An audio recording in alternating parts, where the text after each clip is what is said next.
Good morning all of you. मैं Joginder Kumar education culture में आप सभी का स्वागत है। आइए आज हम पढ़ने जा रहे हैं समानांतर सरकारें।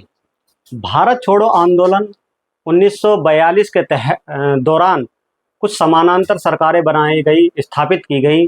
वे कौन कौन सी समानांतर सरकारें हैं वो पेपर की दृष्टि से बहुत इंपॉर्टेंट है। आइए, बलिया, ये बलिया उत्तर प्रदेश में पड़ेगा। अगस्त 1942 में केवल एक सप्ताह के लिए समानांतर सरकारें यानी कि पैरेलल गवर्नमेंट चलाई गई। ये केवल एक सप्ताह के लिए। चित्तू पांडे इसके नेता थे। इसके नेता कौन? चित्तू पांडे, ध्यान रखना। इसके बाद तामलुक, जो मिदनापुर में पड़ेगा। मिदनापुर का नाम जानते हो या बंगाल में पहुंच गए होंगे तुरंत। तो तामलुक, मिदनापुर, ये दिसंबर 1942 से सितंबर 1943 तक ये समानांतर सरकार चली थी। इसको जातीय सरकार भी कहते हैं। क्या कहते हैं? जातीय सरकार।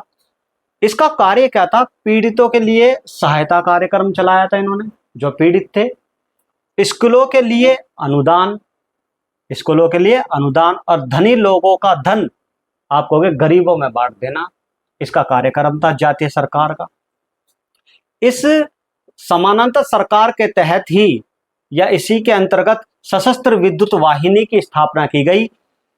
इसके सदस्य आप कहोगे मातंगी हजारा थी, मातंगी हजारा। और भारत छोड़ो आंदोलन के दौरान इनको गोली लग गई थी, तो ये तभी शहीद हो गई थी मातंगी हजारा।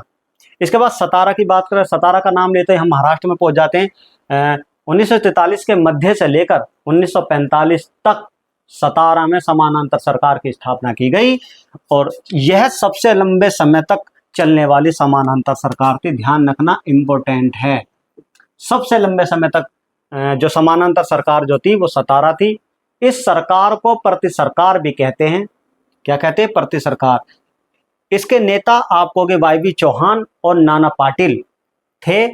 और इसका कार्यक्रम समानांतर सरकार का जो कार्यक्रम था वो आप कहोगे पुस्तकालयों की स्थापना करना, जन आंदोलनों की स्थापना करना, ठीक, जन अदालतों की स्थापना करना और आप कहोगे शराबबंदी और आप कहोगे गांधीवादी जो विवाह थे उनको चलाना, स्थापित करना।